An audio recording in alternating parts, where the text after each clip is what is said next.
Hola, muy buenos días, muy buenas tardes, muy buenas noches, hermanos. De aquí, desde su rincón de la apologética católica, les saluda su hermano en Cristo, Franz Hidalgo, para traer hoy un nuevo tema.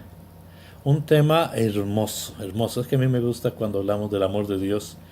Eh, este tema se ha titulado ¿Por qué Dios se hace carne y sangre?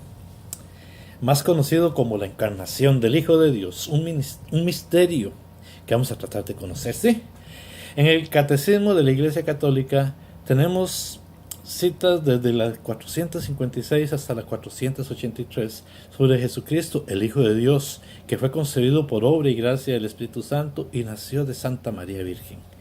Vamos a transcribir tal cual los numerales del 456 al 460, no sin antes sugerirles, lean por favor todo el resto de este capítulo, porque es muy hermoso. Recuerde que el catecismo nos va explicando a nosotros qué es lo que la Iglesia cree sobre los diferentes temas.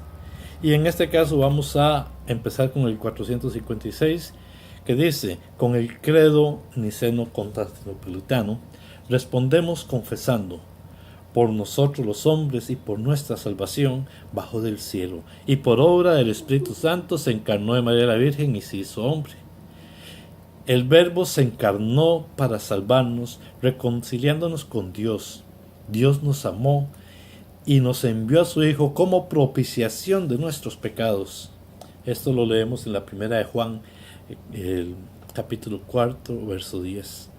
El Padre envió a su Hijo para ser Salvador del mundo, en el verso 14.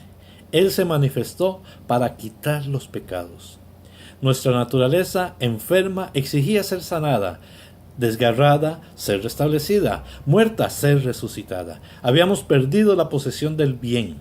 Era necesario que se nos devolviera. Encerrados en las tinieblas, hacía falta que nos llegara la luz. Estando cautivos, esperábamos un Salvador. Prisioneros, un socorro. Éramos esclavos, un libertador. ¿No tenían importancia estos razonamientos? ¿No merecían conmover a Dios hasta el punto de hacerle bajar hasta nuestra naturaleza humana para visitarla, ya que la humanidad se encontraba en un estado tan miserable y tan desgraciado? Palabras de San Gregorio de Niza en Oratio Catequética. El Verbo se encarnó para que nosotros conociésemos así el amor de Dios. En esto se manifestó el amor de Dios que Dios nos tiene, en que Dios envió al mundo a su único Hijo para que vivamos por medio de Él. Primera de Juan 4:9. Porque tanto amó Dios al mundo que dio a su Hijo único, para que todo el que crea en Él no perezca, sino que tenga vida eterna. Famoso que todos conocemos, Juan 3:16. El Verbo se encarnó para ser nuestro modelo de santidad. Tomad sobre vosotros mis yugos y aprended de mí, dice Mateo 11:29.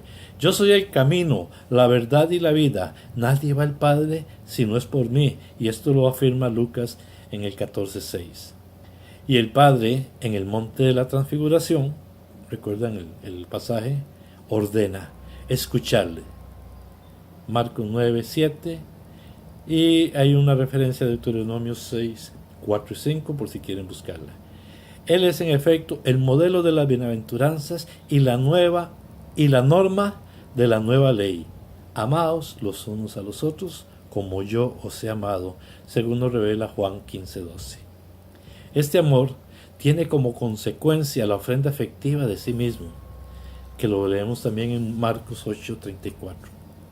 El Verbo se encarnó para hacernos partícipes de la naturaleza divina, segunda Pedro 1:4. Y esto es muy importante y vamos a irlo tocando, porque tal es la razón por la que el Verbo se hizo hombre y el Hijo de Dios, hijo de hombre, para que el hombre, al entrar en comunión con el Verbo y al recibir así la filiación divina, se convierta en hijo de Dios. San Ireneo de Lyon, en su documento Adversus Hereses 3:19 y 1. Y si agregamos, porque el Hijo de Dios se hizo hombre para hacernos Dios, y eso ya lo dijo San Atanasio de Alejandría. Pues bien, el Hijo unigénito de Dios, queriendo hacernos partícipes de su divinidad, asumió nuestra naturaleza. ¿Para qué? habiéndose hecho hombre, hiciese dioses a los hombres. Santo Tomás de Aquino, en su oficio de la festividad del Corpus, en el primer nocturno, la lectura 1. Hasta aquí el catecismo de la Iglesia Católica, y como hemos visto, basado específicamente en las Escrituras y en algunas citas de los padres de la patria. Este último párrafo a algunos no les gusta.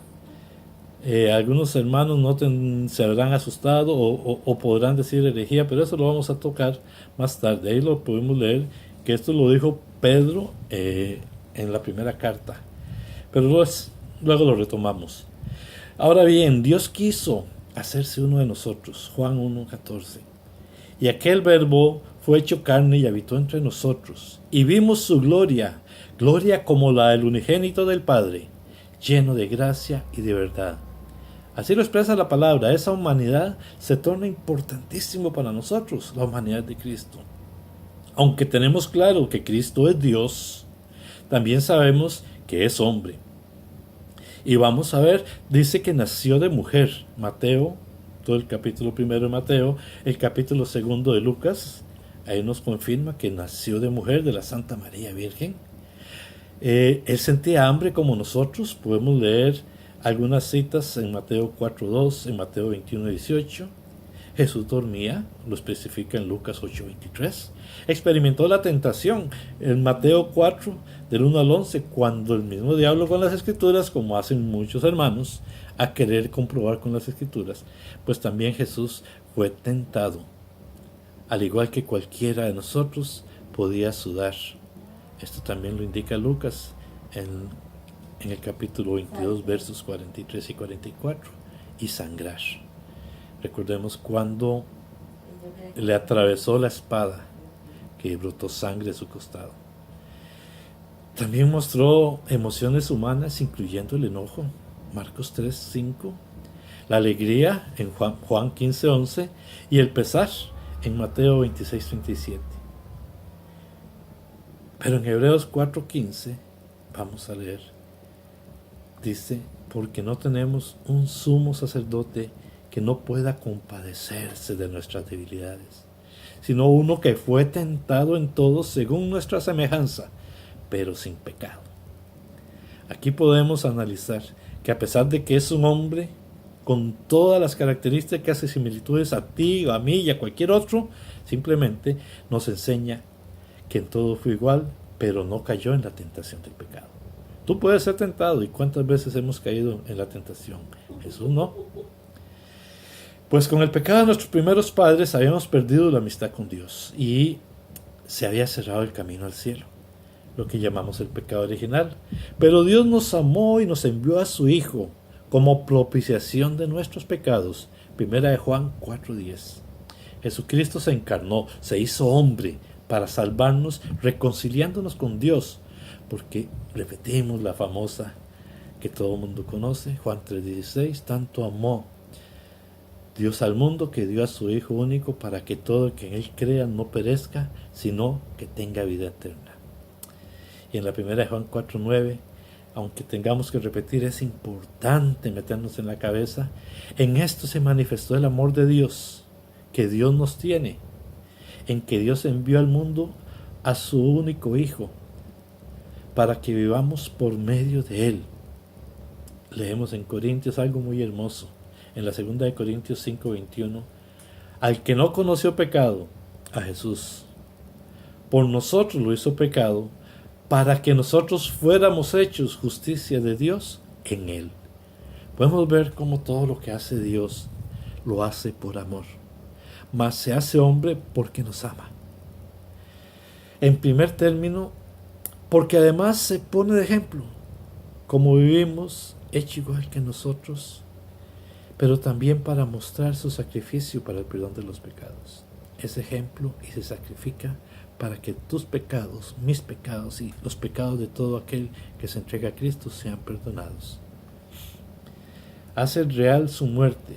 Entonces recordamos en Hebreos 9:22 que dice, y casi todo es purificado según la ley con sangre, y sin derramamiento de sangre no se hace remisión.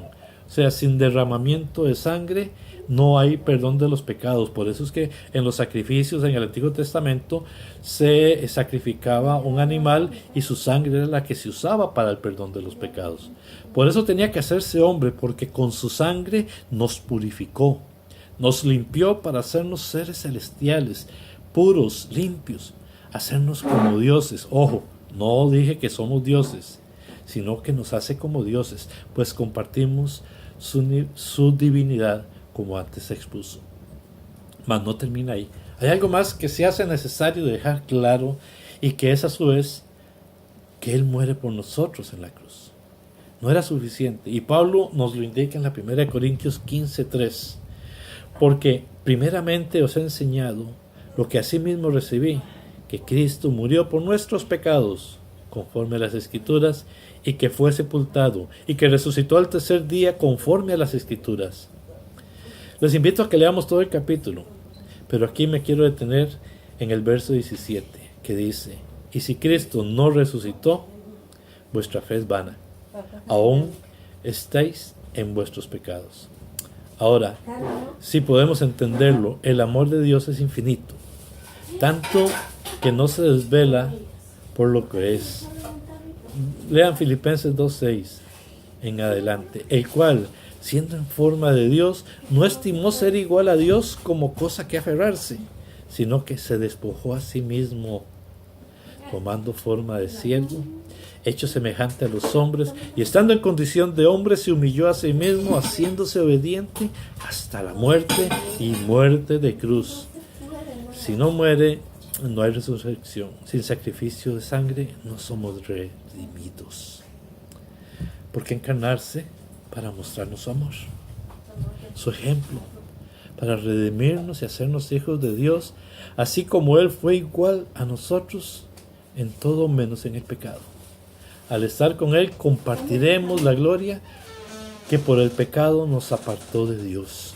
En Juan 17:22 nos recordamos lo que dijo Jesús. Antes de eso decía que todos seamos uno, y agrega: la gloria que me diste, yo les he dado para que sean uno, así como nosotros somos uno, yo en ellos y tú en mí, para que sean perfectos en unidad, para que el mundo conozca que tú me enviaste y que los has amado a ellos como también me has amado.